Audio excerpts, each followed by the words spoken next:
Welcome to Working Dragon Mystic, where we discuss real metaphysical and occult knowledge so that you can manifest real and tangible results in your life. This week, we're going to continue our series on the Goetia with the 54th spirit, the Goetia Murmur. Okay. Now, I have heard several pronunciations of this particular entity's name and spellings. Now, for me, I just go with the spelling that's actually on the sigil. You all know that. That's been something I've just constantly done throughout the series, which is M-U-R, M-U-R. And the most common pronunciation I've heard is murmur, so that's the one I'm going with, okay?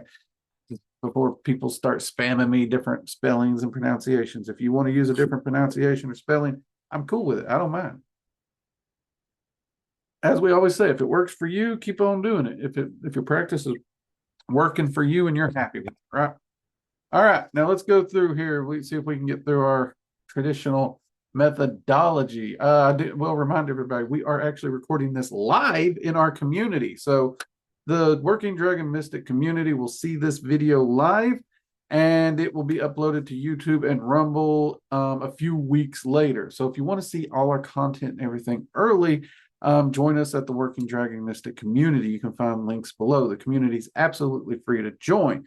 Now, if you choose to support the work we're doing and become a Working Dragon Mystic community supporter, that will gain you access to all of our online courses, all of our live workshops that we do. We try to do usually an average of one live workshop a month. We do live supporter calls weekly, where we actually get in and answer pretty much any question you got, hang out with the supporters. As well as monthly spell working for all our supporters and much, much more. So give it a think, see if it's worth your time, but definitely check out the community. It's absolutely free. Okay. I'm in there all the time. It's the easiest way to get to me to ask questions. All right. Now with that, let's get into this appearance of this particular entity. This one ain't a weird one, but it's not overly fancy. Appeareth in the form of a warrior riding upon a griffin, with a ducal crown upon his head. There do go before him those his ministers with great trumpets sounding. Okay, honestly, that does sound kind of cool. So yeah, he has an emissary that goes before him blowing trumpets announcing his passing and his arrival, that kind of thing, which is pretty cool. For those who don't know, the ducal crown, it's essentially the stylization of crown that a duke would wear. You can actually look it up. It's spelled D-U-C-A-L. It's a pretty traditional crown. I forget the leaves that are used on it. But yeah, it's a pretty traditional crown.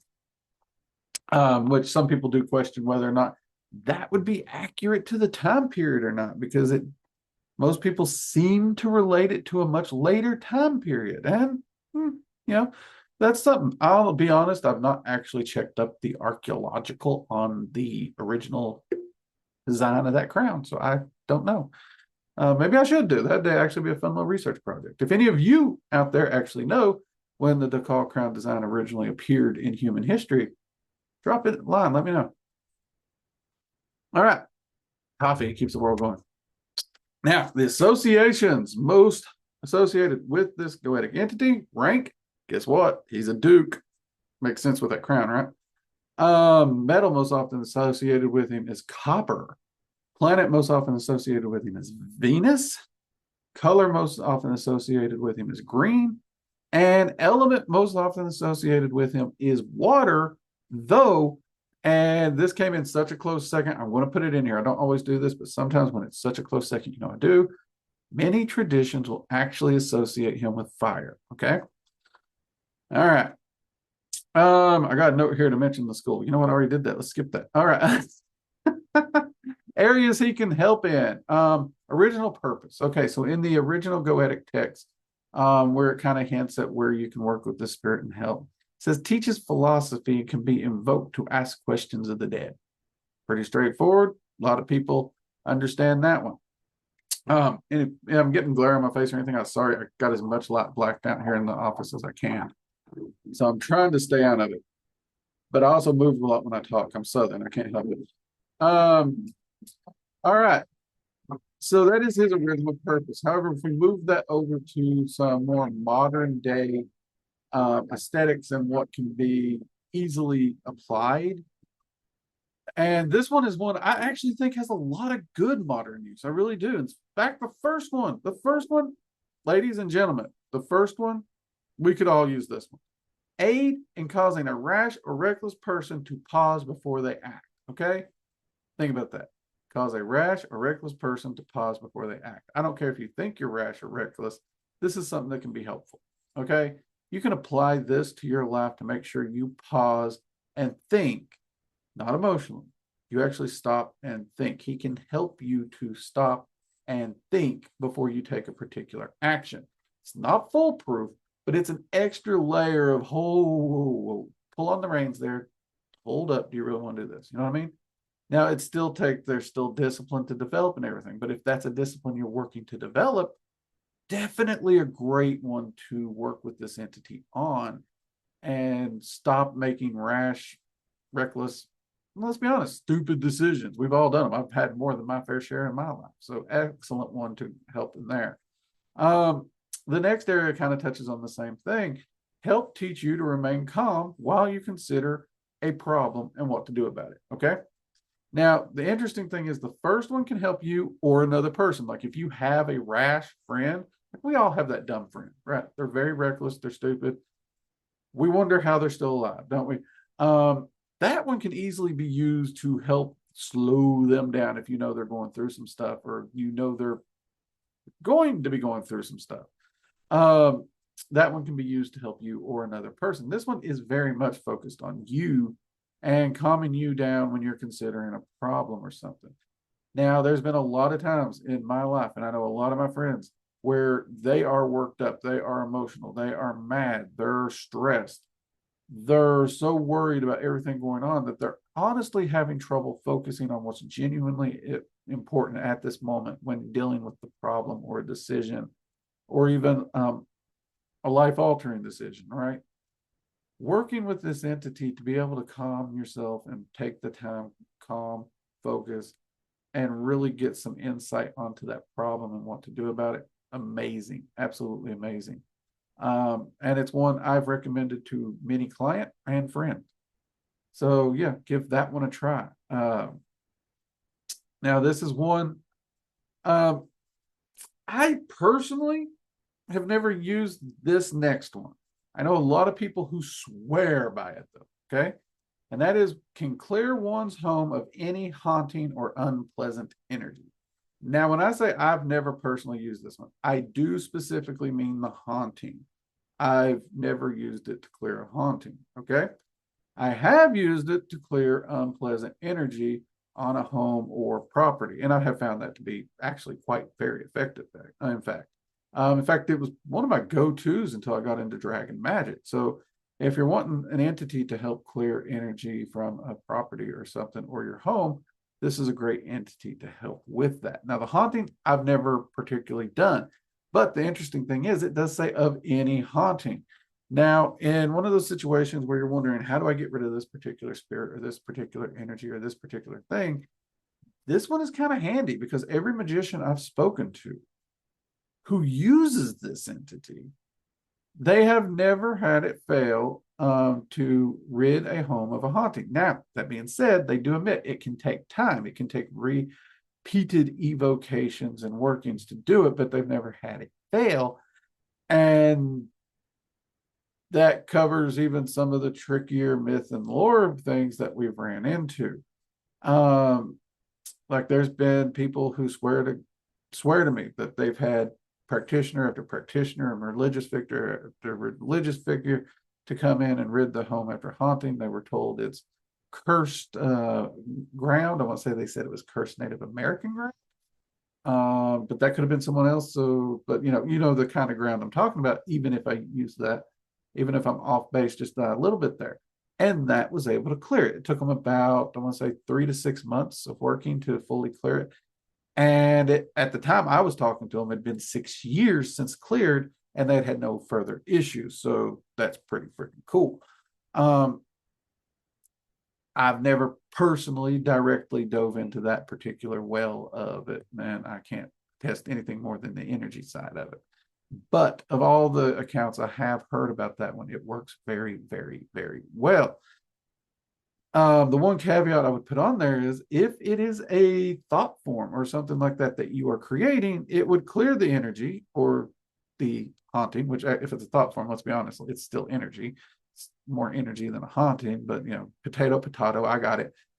But if you're still worried about it and you're still putting fear to it, you can recreate it. So it was cleared and then you recreated it. That's kind of honestly, most hauntings generally do tend to be thought forms and we just keep recreating them. So that is one. But at the same time, if it's that thought form and you're aware it's a thought form and you're working on trying to get to the point where you're not recreating it, one quick evocation and your problem's solved. And for a few days or a month or however quickly you're creating it, because different people create them on different paces, right?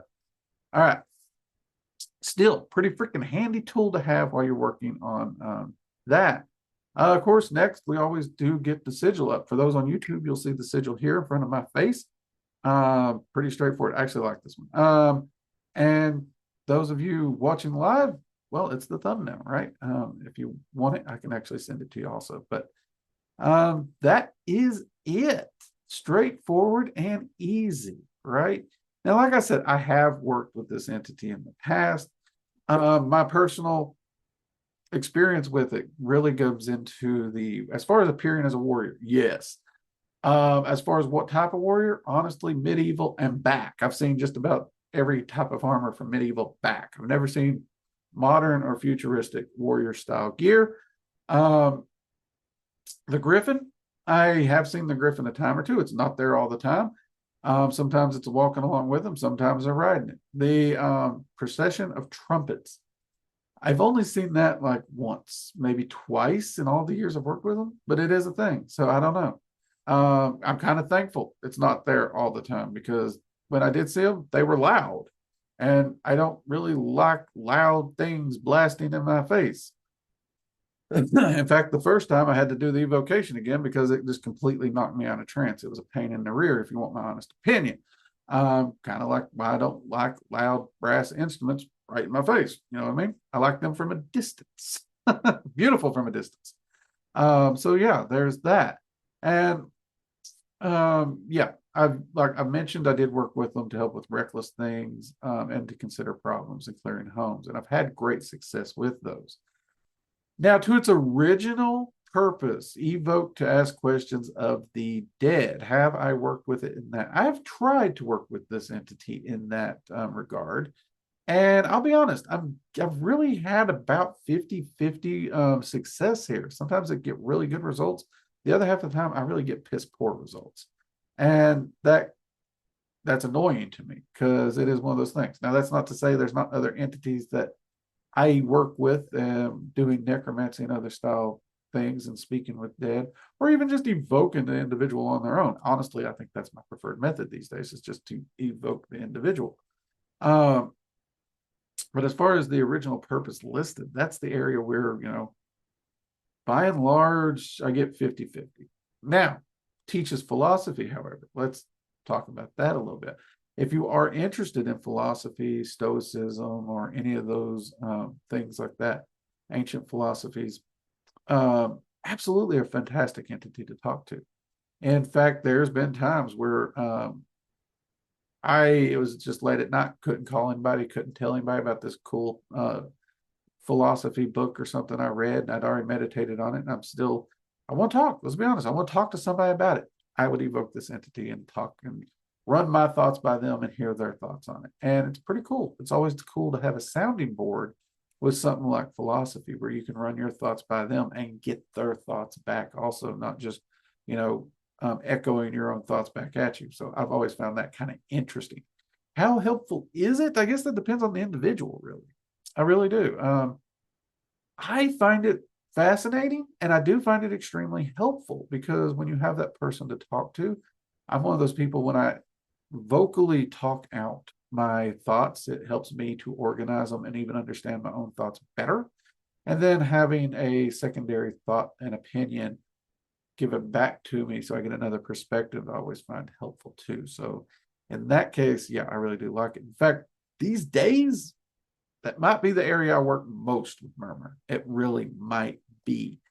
Because honestly, when it comes to the recklessness and rashness and being stupid, I'm not going to say I'm cured of it. I am still a Southerner.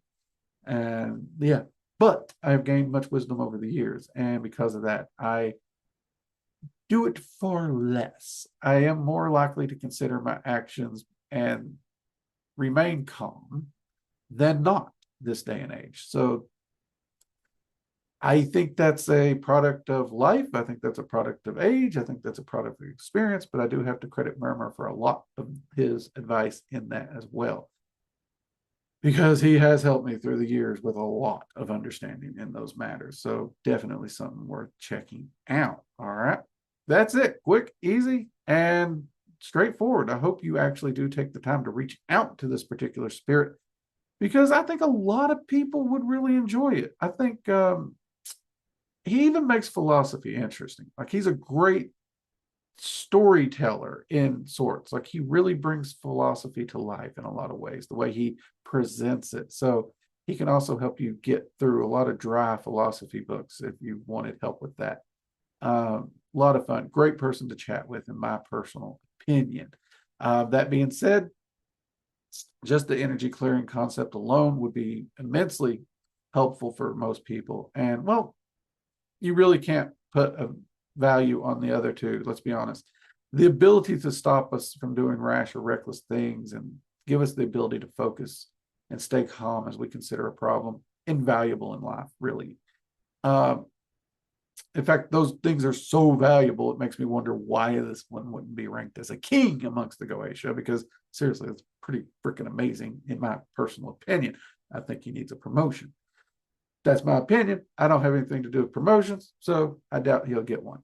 But that's my 2 cents. Anyways, thank you for joining us here today, and I'll see you next time. I'm Drake. This has been Working Dragon Mystic. Take care. I'm going to go take some community questions. Bye-bye.